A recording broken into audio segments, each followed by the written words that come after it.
scappato nel suo studio di Milano che sta finendo dei lavori, no, sul serio, perché adesso sembra...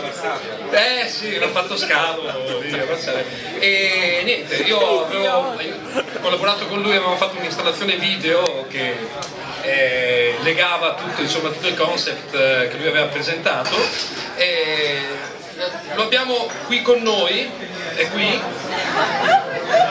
da Milano, dal suo studio di Milano.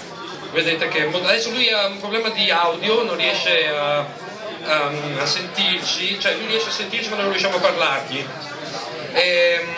Allora mi sono arrivate 4 chiamate senza risposta. Allora mi ha detto di leggere un breve comunicato.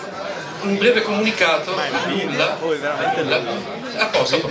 Allora è come su Rai 3, si vedono le immagini ma non c'è l'audio. Vi saluta e dice: sono commosso e felice, incredulo.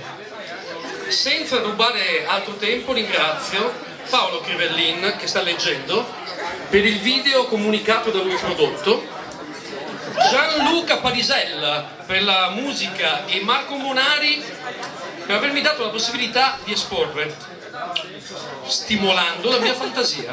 Spero abbiate capito chi fosse l'assassino. Grazie.